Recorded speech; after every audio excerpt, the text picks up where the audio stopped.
This is Brandon Helwig. I'm the publisher of UCFsports.com, and today I'm honored to be joined by John Kirby, the publisher of Jayhawk Slant, the Kansas site on the Rivals Network, to talk about the game coming up this Saturday in Lawrence, Kansas, between UCF and Kansas. It'll have a 4 p.m. Eastern time kick on Fox. Welcome, John. Hey, Brandon, how you doing? Thanks for having me. Doing great. Yeah. I've been with Rivals for a long time. I know you have as well. I think you're, like me, one of the original publishers, perhaps dating back to, late 90s, early 2000s. Can you just kind of tell us a little bit about yourself and your site and kind of your connection to Kansas and how long you've been covering the team?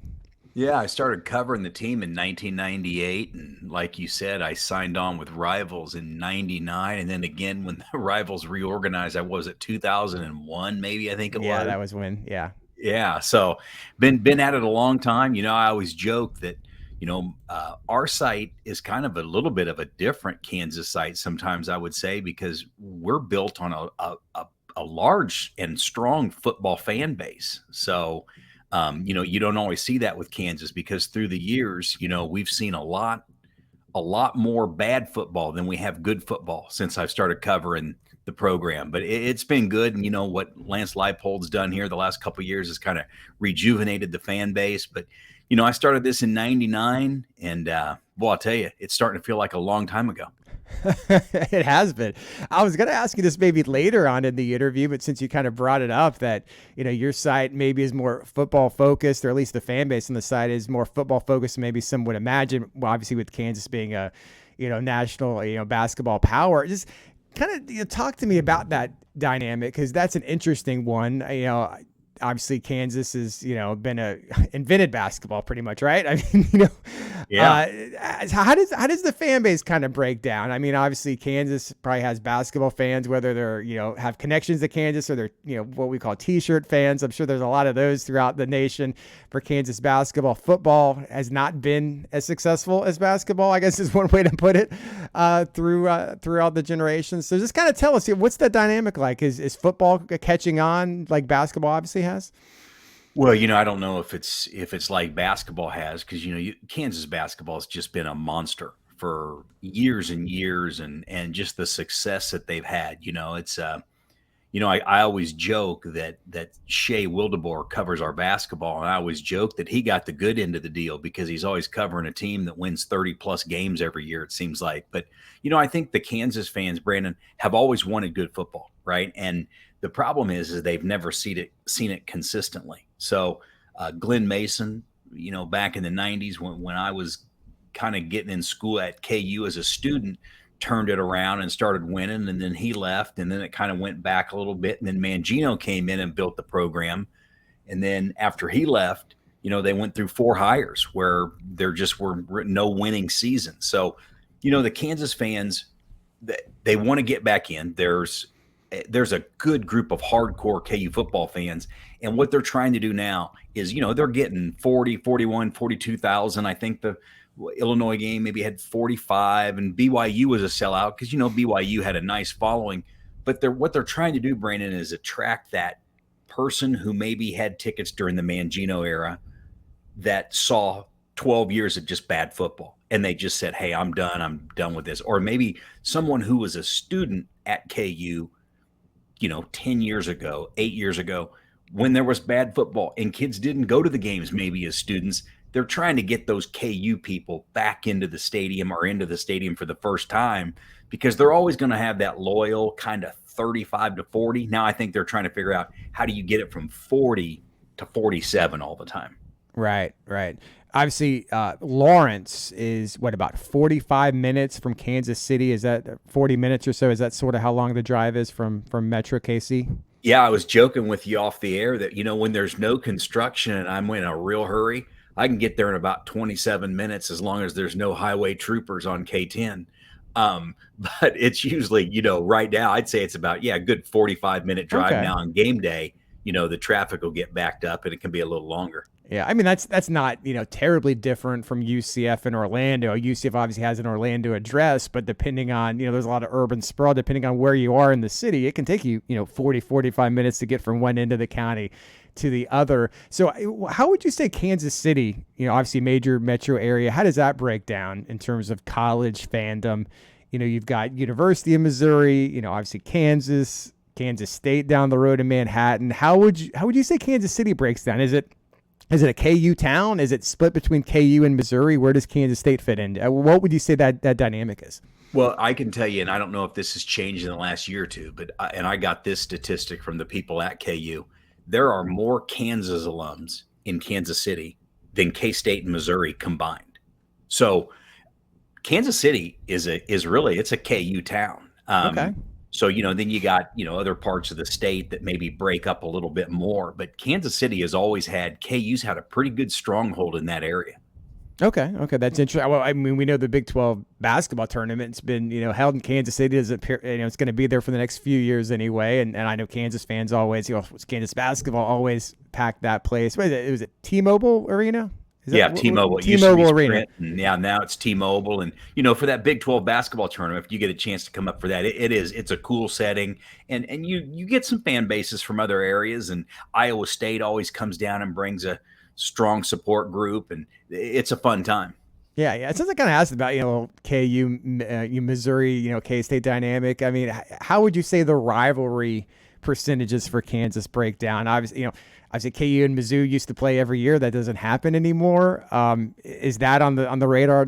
Is that series ever going to get restarted? Obviously, KU and Kansas State play every year. For the typical Kansas fan, which is the bigger what would be the percentage of rival? Are people still passionate about hating Missouri, or has it kind of been more shifted to Kansas State because you still play them every year?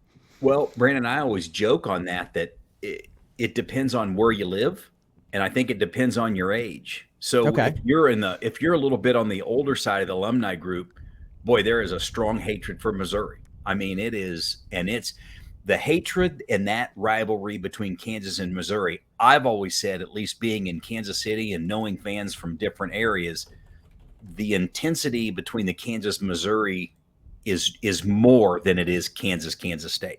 Okay. So, Okay. But I've always joked that Kansas is rare because it does have two rivals, and that was Missouri when they were playing them all the time, which, by the way, they're going to start playing football again, and they just started playing basketball again. So that rivalry's been rekindled. But then you've got Kansas State. So, again, if you live west of Lawrence and you start moving out to western Kansas, maybe south of Wichita, I think you'll talk to more people there, and they'll tell you Kansas State might be the bigger rival. So I do think it's kind of, and like my son's a student at KU. He's 20 years old. He doesn't look at Missouri and say, oh, Missouri is the rival, because he's 20 years old. So Kansas stopped playing Missouri years ago. So he's never got a chance to see that rivalry. And, he looks at K-State as the main rival. So like I said, I think a little bit is your age, and then some of it's where you grew up or where you live. Okay. Yeah. You were talking about the series being resumed. I was pulling up future football schedules. And I guess what is it? A 4-year series, 25 and 26. And then it looks like 31 and 32. So those are the, 4 games over the next decade with Kansas and Missouri. I'd say, yeah, let's kind of jump in to talk a little bit about, obviously, this season, Kansas football. Started the year, 4-0. We're ranked in the top 25. Am I right? Going into last week? Yes, correct. And when it was a road game at Texas, I think a lot of UCF fans have heard it by now.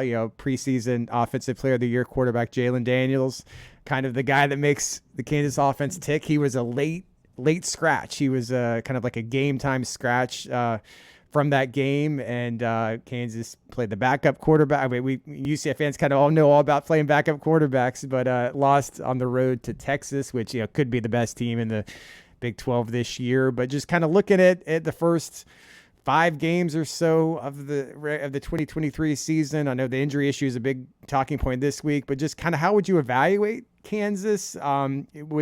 Did the season play out how people expected to this point? Like, what's kind of the vibe on how things have gone so far?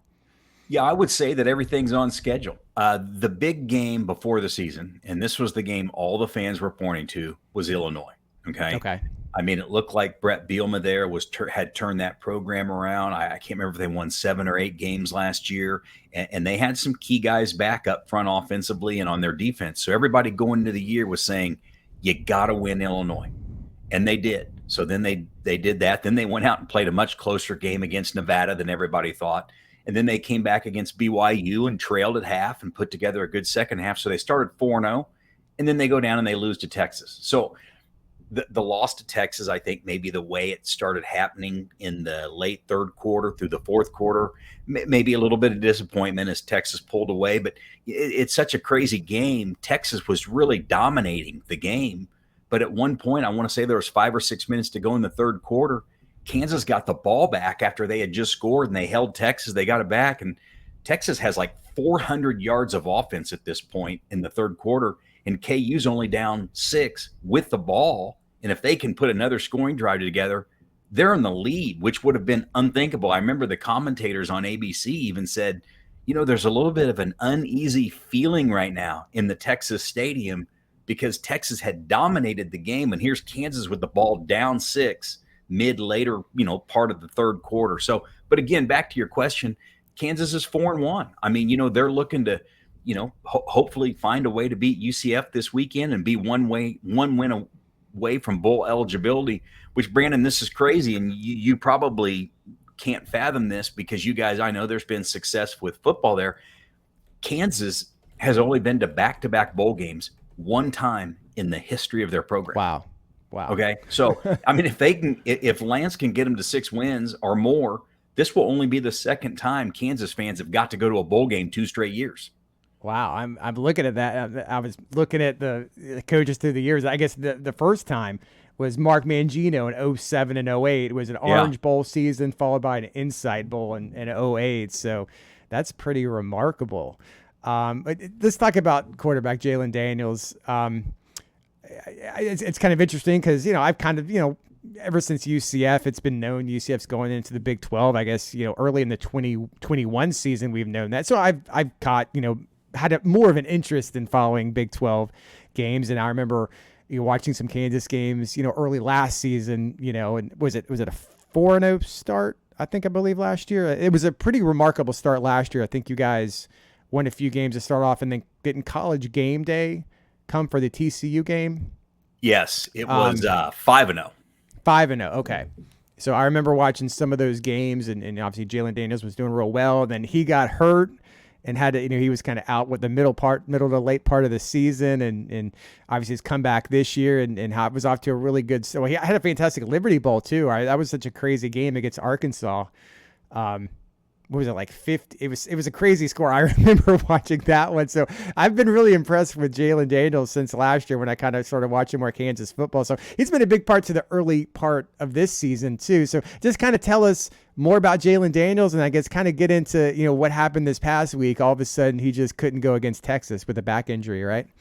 Yeah, and I'll start with the back injury because, he missed maybe 2.5 weeks of fall camp with the back injury. Okay. So this wasn't, maybe it was a surprise he wasn't playing, but it was a known that he had that issue. Well, it was a surprise that he wasn't going to play. Because nobody knew he wasn't going to play. And they say he re-aggravated it at the warm-ups at the team hotel, and then he got to the stadium and tried to go through it.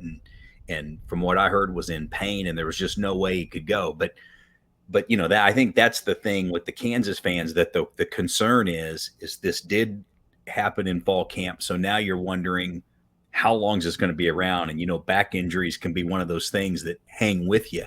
So, he's a fabulous player. And what makes him good, Brandon, is Andy Kotelnicki, the offensive coordinator, is a fun offense to watch. And he does a lot of stuff. They give you more looks and motions and pre-snap reads of anybody that I've seen in college football in a long time. So he really confuses you. And then last year, what put Jaylen Daniels' game on the map is they installed the option, and then they installed some quarterback run game. And when they put that in, it took defensive coordinators by storm because they didn't know how to play. Okay. So that's when he took off, and they gave you, they had defenses on their heels all game. And it almost felt like there was a time there where every call they made was the right call. They'd run option for 8, and then teams would start playing the run game, and then they'd pass over the top for 15 yards, and everything was just working. And then obviously he got hurt last year, at halftime of the TCU game that you talked about, where the ESPN game day crews were at, and then Jason Bean came in. So, Jaylen Daniels, I would say right now he's kind of the face of the program. I mean, when you look at the NIL and all the commercials and everything he's done, he's kind of the guy that you recognize when you think of KU football. Yeah, absolutely. Yeah, I definitely concur with that. Just as an outsider that doesn't know a whole lot about Kansas, but trying to learn as much as I can. I definitely known about Jaylen Daniels the last couple of years. So what's the sense? I know it's still kind of early in the week. You don't expect coaches in this day and age to, tell you, what maybe the status is just still unknown. But even if they did, they probably wouldn't tell you just for competitive advantages. So, is there a gut feeling amongst people around Kansas right now? I mean, is it just a question mark whether he plays on Saturday or not? Yeah, there's no gut feeling, and it is an absolute question mark. And I'm just going to tell you this, and we'll have our own podcast, and I'll say the same thing on it as well. Lance Leipold isn't going to give clues. It's just not who he is. And like you said, I'm sure Malzahn, you said, is the same way. And they wouldn't be the only two coaches in the country that way. But Lance plays things pretty close to the vest, and he is not going to. It may be up until game time, or when you see guys come out in warm-ups on Saturday, who comes out and who runs the snaps with the first team. But he is not the kind of coach that's going to give you any hint. He's not going to make any announcement or have any type of release out there that states otherwise. He has one media availability. It was at 11:15 a.m. on Monday. He told us then he's day-to-day. He didn't practice. He was in with the medical staff and the trainers, and that's all we're going to get officially from KU's program. Yeah, I mean, I was just on your podcast, and UCF's kind of going through a similar thing right now. John Rice Plumlee, look like I think he strained his knee. UCF never announced it, but I think he's been dealing with a knee strain.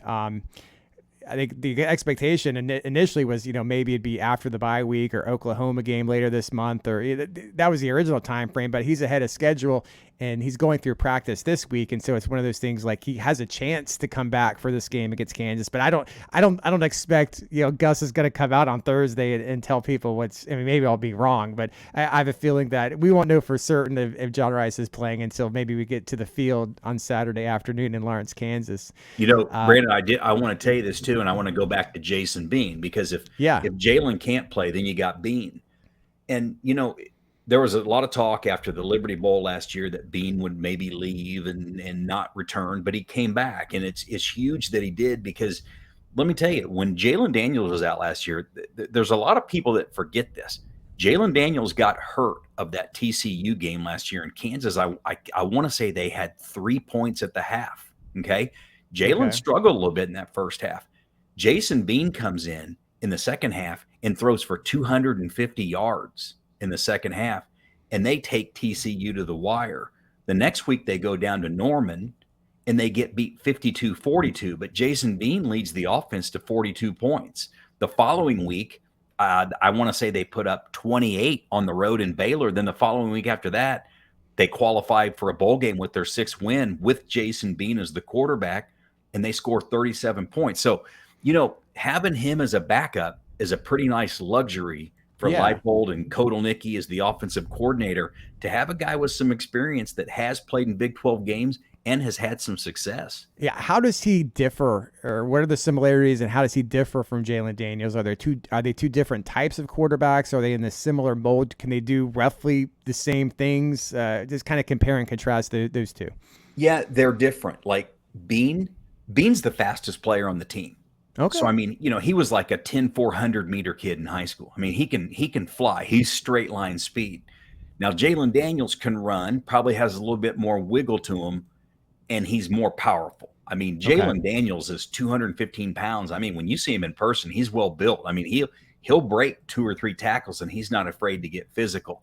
I think, Daniels, in my opinion, throws the ball a little bit better, and I think they can probably do more of everything they want to do in their offense.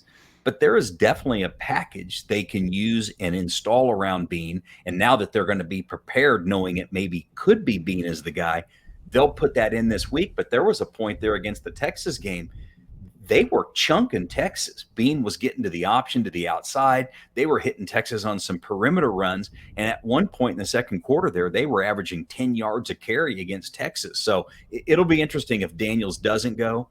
I mean, they'll build an offensive, they'll install something to do around Bean's strengths. Gotcha. Tell me a little bit more about the Kansas offense. Maybe who were some of the other names to watch on that side of the ball, the rushing attack, the receivers, the offensive line. What are kind of the highlights when you look at the non-quarterback positions on offense? Yeah, I would say running back. I'd have to start there because I really believe that Devin Neal and Daniel Highshaw may be the best 1-2 punch in the Big 12. I mean, they're both really good, and can be similar type runners. Highshaw maybe runs with a little bit more power. I've noticed Neal this year has been more shifty and really looks like he's added something to his game from the past by making people miss. But together, those guys are real good. And in the past, they've been so banged up at running back these last 2 years because Highshaw hasn't been able to make it through a season. So I'm sure Kansas fans are probably, our coaches are telling me, knock on wood right now, but everybody's been healthy to this point. So the running backs are really good. The receivers are just solid. They're across the board. The receivers, well, I'll tell you what they do offensively, Brandon. Receivers always find a way to get open. I don't know how they do it. I don't know that Kansas has any NFL prospects at receiver or anything like that, but those guys are always open. I think it's a little bit of the product of the system and what they run schematically. The offensive line, is solid. Again, I don't know if there's a lot of NFL prospects, but again, they do a great job. Scott Fuchs is the offensive coordinator. He molds those guys. He cross trains them. There's a lot of guys who play guard, who can play tackle. There's other guys who can play guard, who can play center.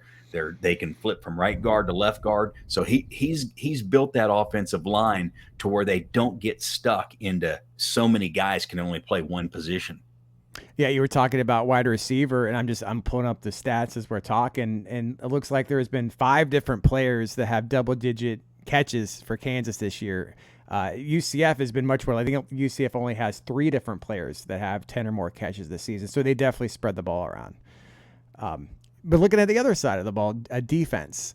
And I'm familiar with defensive tackles coach Jim Panagos. He was a former UCF assistant under George O'Leary, late 2000s, early 2010s. Great guy, great family. So it'll be cool to see him on the field this Saturday. But just kind of tell us about that side of the ball for Kansas. Well, Coach Panagos is probably a big reason for the surprise up front. And Kansas lost technically 4 starters off the defensive line. And the big question mark going in was who's going to step up and can they find guys to play? And Panagos went out and got Devin Phillips, who's starting at D tackle. He got Gage Keys from Minnesota, who's coming in and playing a lot of snaps. He got Austin Booker, he's been tearing it up at defensive end. And they had some success in the portal, and they've developed some guys that are in the program. And all of a sudden you're looking and you're going, wow, this defensive line where all these question marks were, I think it's better than last year's defensive line. They're definitely more athletic. So they've played well. Linebacker, you returned all 3 starters. They added a kid named J.B. Brown from Bowling Green, who's been a pleasant surprise. He's a really good backer. They got 4 guys they rotate in and count on there. And then the defensive secondary, it's got to be the most experienced secondary in the nation. I mean, that's 3,000 snaps returned in 4 guys from last year, or 5 guys. So, I mean, everybody's back from the secondary, and really everybody's back from the back 7. So the development of those guys up front and then putting everything together, the defense has probably been the biggest story so far of the year.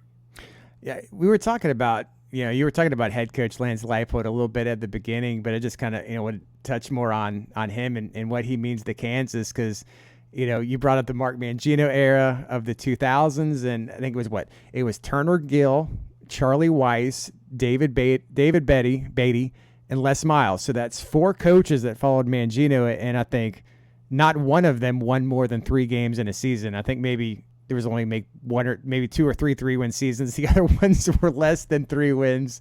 So Lance Leipold comes in. What was his first year was 2021, and obviously,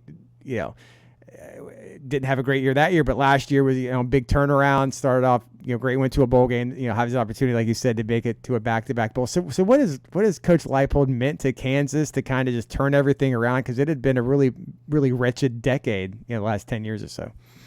Yeah, he's meant a lot, and he's brought consistency. One thing he did, you named all those coaches, right? And you can Yeah. even put Mangino in this category. All those guys, when they built their staffs, they were all kind of new. Okay, so the difference that Leipold did than any coach that's been hired of the last 5 coaches, he brought 5 of his guys and then several of his support staff. Okay. So there was some consistency from the beginning, that everybody knew what was expected and what was wanted. And then he kind of blended in a few other guys that he either, retained or hired from the outside.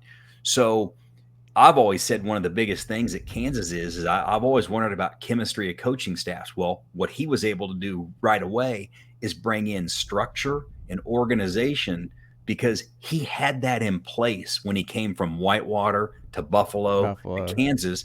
And, there's not a lot of, hey, what do we do here? It was, hey, we know what to do here. Or some coaches could tell other guys, this is our system and this is how we do it. Brandon, the only challenge he had, and this is very unique, he was hired in late April. So he didn't get to coach spring football, whereas most coaches are always hired in like December or January, and then they get to do some recruiting, and then they get to go through spring football. Lance didn't get that. He had to. He joked that he didn't even know some of the players' names as summer conditioning started in June, because he got that late start. But Right. He's meant a lot, and you're seeing the crowds pick up. You're seeing the attendance pick up. You're seeing a lot more people in the state and around the city talk about Kansas football. So honestly, after covering so many down years, it has been nice to see people get back on that football bandwagon. Yeah, Kansas athletic director Travis Goff, he recently penned a letter to the fan base, just urging more support, and it's kind of tell us what went behind that, and is there a concern now? We talk about coaching carousel, and it seems like Michigan State unexpectedly has an opening, and you see different names, whether it's athlete, we'll see what it turns out to be reality, but everyone has their hot board or their hot list, and Lance Leipold's name is just one of those that you're going to hear for some of these jobs, Michigan State included. So tell us a little bit more about what the AD did recently with the letter, and is there kind of a concern that Kansas has to make a concentrated effort to try to keep him, because he will be a hot commodity in coaching circles? Well, I mean, the first step on that with Leipold is Goff signed him to a brand new 7-year deal last year. Okay. I mean, so he's on a brand new extension from the initial one. Yeah. Okay. He signed a new 7-year deal at $5 million a year. And, the USA Today just came out with their coaching database today and all the salaries. And when you sort it out after bonuses, I think Leipold came in third in the Big 12. I think after his bonuses, he came in at like 5.7 million. So, I mean, they've compensated him. They're paying. Yeah, you're right. I mean, I'm pulling it up right now. It's Mike Gundy at 7.6 at Oklahoma State, Brent Venables at Oklahoma at 7.1, and then it's Lance Leipold. You're right, at 5.75, and he's ahead of Steve Sarkisian at Texas.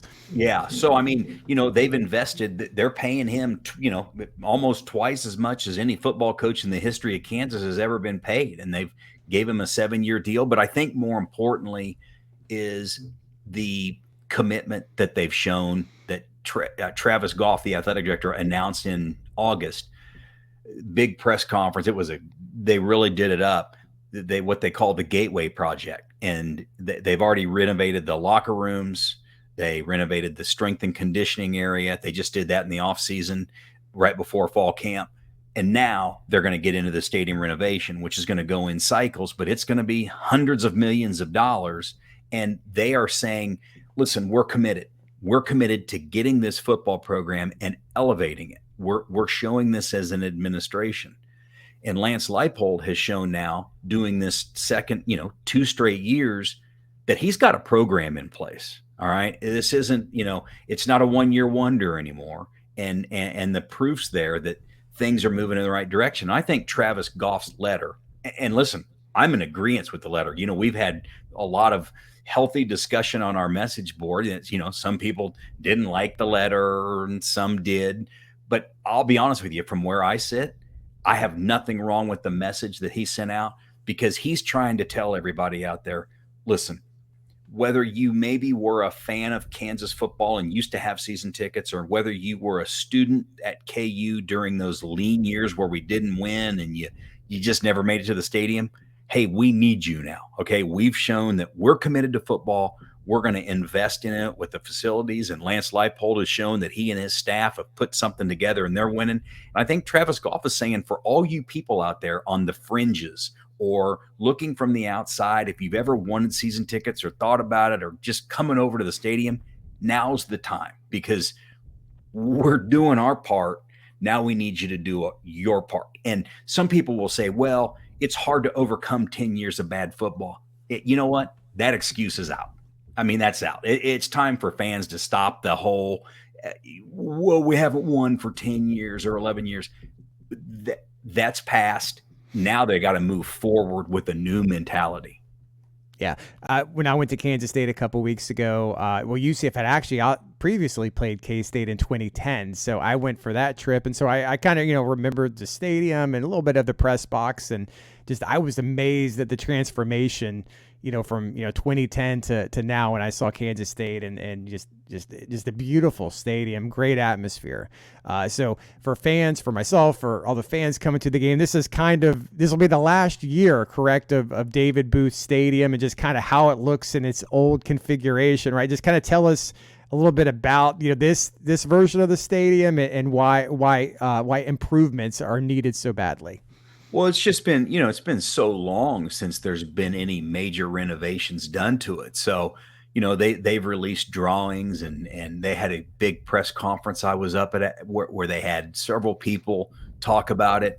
And, it's, Brandon, it's one of those things where you're just trying to stay up with the Joneses too, right? I mean, yeah. Kansas State's done a lot of stuff to their facilities, and Missouri's over here to the east, and then they're in the SEC, and you're recruiting. It was just time, and others have tried to do it in the past.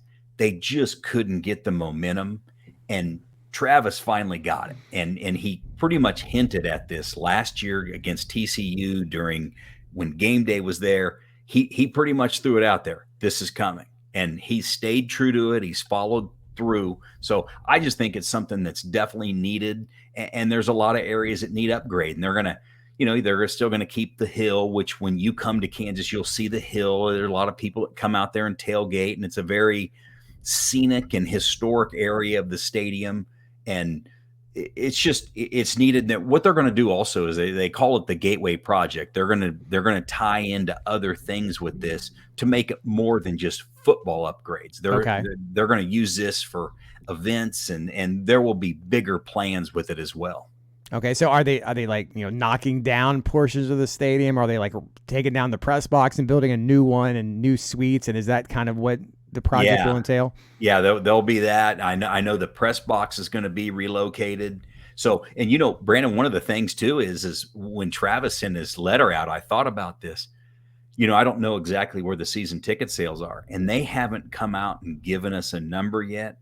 But next year, you could have 20, 22, 23,000 seats available. Okay. So if you don't have a season ticket to Kansas, and, let's say they can go off and get 7, 8, 9 wins this year and really start building momentum, you're not going to get in the stadium next year, because there's just not going to be enough seating for it. So next year, the seating's going to go, I'm guessing it gets cut in half for sure.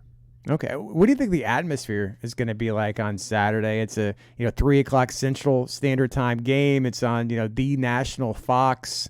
What are you going to expect in terms of crowd and what's a typical Kansas game been like the last couple of years? Do they get loud? Are the students, are they really into it? What's kind of the typical Kansas football atmosphere like?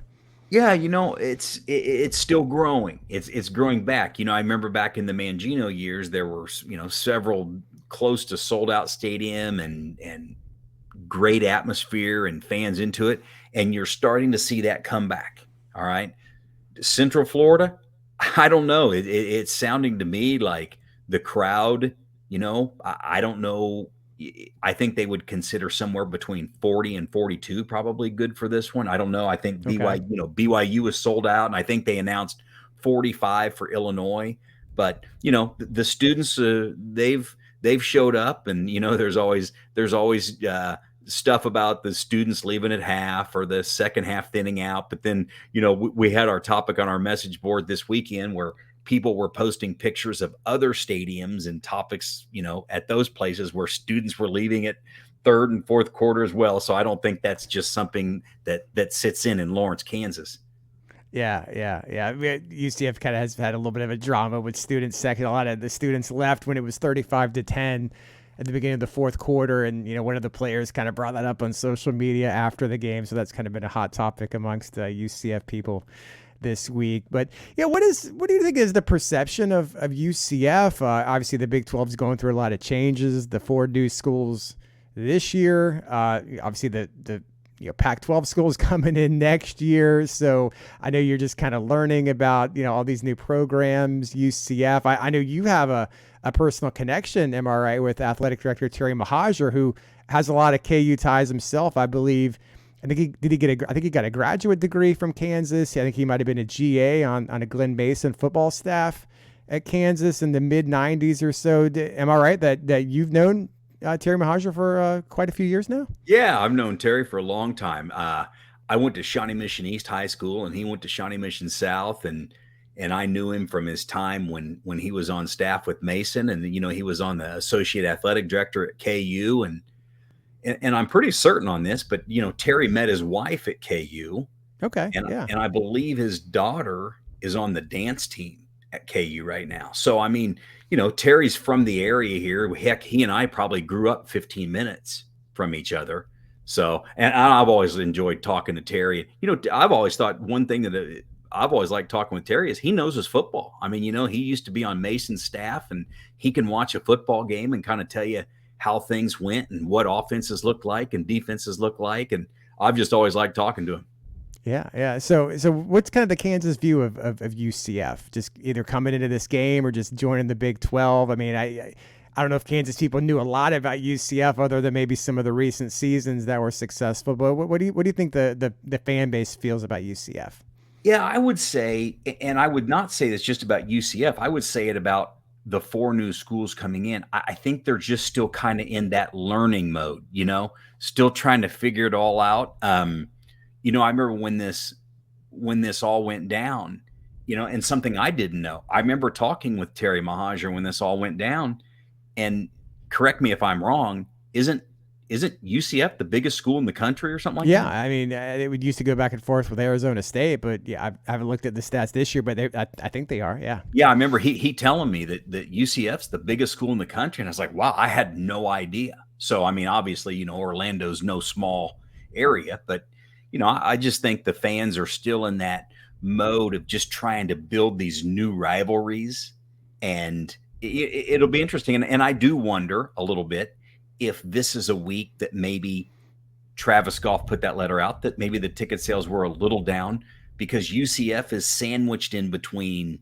BYU, where it was Parents Weekend and it was sold out, and then you've got some big games coming up with Oklahoma at home, Texas Tech at home, and Kansas State. So it's that game that kind of sits in between, and there's no event this weekend, right? Like, Yeah. I want to say homecoming is Oklahoma, and is that right? Yeah, Oklahoma. So there's no real, BYU was Parents Weekend, so I think everybody's is that weekend that just sits out there. Yeah, listen, they're supposed to say it's supposed to be 63 and sunny. Brandon, it's been hot here. I mean, it's been like in Yeah. the 90s even through today. But they say the Okay. cold front's coming in. It's supposed to be like 63 and sunny. So, God, I mean, what great football I weather. can't wait for that. I mean, it was hot at Kansas State a couple weeks ago. I was sweltering before the game in the Yeah. parking lots. But yeah. So yeah, tell me a little bit about just Lawrence. Just it's a college town. I know you said it's about 40 minutes from Kansas City. For fans, coming to the game and maybe either staying in Lawrence or coming over on game day. Are there some places that you recommend they check out? Any places on campus, some restaurants? Is there like a certain part of the city where everyone goes, or what would you kind of give advice to when tourism advice for Lawrence? Yeah, when you visit, I mean, just the popular choice is going to be Mass Street. All right. And that's just kind of where you get a lot of restaurants and Is that like the businesses up in. downtown area? Is that Yeah. like yeah? Yeah. So, I mean, that's definitely when you ask anybody from Lawrence, they'll tell you that's where you'd go, just for starters. It's Brandon, the one thing I've always found interesting when recruits come in from Florida, Texas, California, I've even had guys go, boy, I really thought when I got there I was going to see cows, and Yeah. and it's amazing to me because I've covered recruiting like you Right. for over 20 years. And the one thing that I hear from people, recruits, parents, is they come in Kansas, especially in the fall when the leaves start falling and there's hills and everything. I can't tell you how many times over the years people have called me and said, wow, I had no idea. I had no idea campus was going to be that beautiful. I had no idea there was all these hills and the leaves start falling and people just say all the time about how nice campus is. Yeah, yeah. Kansas City barbecue. All right, I always like to check out a unique barbecue place. Sometimes it's harder to do that in other cities than some, but Kansas City's renowned for barbecue. In 2010, I checked out Arthur Bryant's, and I had a terrible experience. Oh boy. It was not good. It was food poisoning. So I'm definitely not going back there. Just to give you a heads up. But what are your favorites, or what do the people talk about? What's kind of the barbecue scene? Obviously it's huge in Kansas City. What would be some of your recommendations? Well, my top two. And by the way, I like Brandt's. I like their sauce. Okay. But my top two. I just didn't have a good experience. That's all. Yeah, no, I hear you on that. I would go Q39 and Joe's Barbecue. Okay. Those are personally my two favorites. Those are definitely going to be on the top of a lot of people's lists. So you got to hit one of those, Q39 or Joe's. Okay. If you're is that Oklahoma Joe's? Is that used to be called? That's what it used to be called. I think they changed the name of it though. I think they just call it Joe's now. Okay. Because I was looking that up on Google the other day. I was thinking, Oklahoma. I remember the only reason I didn't go last time is because playing at Kansas State, and I was going to have the day on Sunday, and they're not open on Sundays, and so I think that's why I went to Arthur Bryant's, because they were, and I was going to go to Oklahoma Joe's, and just didn't work out. But yeah, and if you're in Lawrence, try Big's Barbecue. They've got good barbecue there. I know there's been times where KU, that's where they take their recruits for a meal or a lunch, and there's one locally if you want to go there. But if you're in Kansas City, I'd definitely try Joe's or Q39. I don't think you can go wrong with either of those. I gotcha. And last thing, just I know it's always tough to kind of break down these games. We don't know if Jaylen Daniels is playing. We don't know on UCF side whether John Race Plumlee is playing, and those two quarterbacks just mean so much to these teams. But just if I have to ask you right now, just kind of what's your feel for how Saturday is going to play out? I guess what does Kansas need to do well to get a win against UCF? Well, they're going to have to score. And, I watched Central Florida play a little bit. I went back and watched some of it against Baylor because Central Florida and Kansas were playing at the same time last week when Kansas was playing Texas. And I watched them play Kansas State. And I thought there were some times where Central Florida's offense looked really good. I thought they had some good skill, some speed. I was actually watching the game that Plumlee got hurt when he got hurt, and I thought it was a concussion. I thought he had to come out of the game for a concussion when he got hit in the head on the way down. But I just think this is me. I think it's going to be a good game. I think it's going to be a close game. It just seems like at home, Kansas finds ways to win, and they have under Lance. So if I had to say something or make a prediction, I say the Jayhawks in a fun, competitive, close game. Yeah. Okay. I gotcha. Well, yeah, you were just talking about, Kansas, under Leipold does well at home. You've been around Kansas football for 25 plus years. What are your favorite memories of Kansas football, just covering the team and just games? Like I know there's been some rough seasons, I know, but just what are some of the games that you think about when you talk about, some of the favorite moments you've had covering the team? One game that stands out to me was the year they beat Nebraska, and I mean they beat them up. I mean, I would say they scored like 77 points, and Nebraska for years and years had just beat Kansas like they stole something. So Yeah. I mean, there was one year. I mean, I can't. I think it was 77 points. Yeah, And and that must have been that Orange Bowl year of 2007, because I just pulled it up. yeah, And you hosted Nebraska on November 3rd, and the final score was 76-39. okay, 76. I was off. That's a point. unbelievable. I didn't remember that. Wow, that's something. Well, and that was a game too that I even heard from some people that Mangino was even on the headsets telling guys to, all right, let's coast out here. Let's stop calling the pass plays. Like he called off the dogs late, or they might even be able to score again. But that's one that definitely stands out. And there's been some other ones that they upset Texas. Gosh, I can't even remember what year it was. They upset Texas, and there's been some games where they've pulled some upsets. But I think some of the big games were definitely from that Mangino era. All right. Oh, man, John, I appreciate it. I've really enjoyed talking with you over these last 45 minutes and just learning more about Kansas and your background and just kind of, what makes Jayhawk fans tick and everything. But I really appreciate your time, and I'll see you, I guess, on Saturday in the press box, okay? Yeah, sounds good, Brandon. We'll see you then. All right. Thanks a lot, John.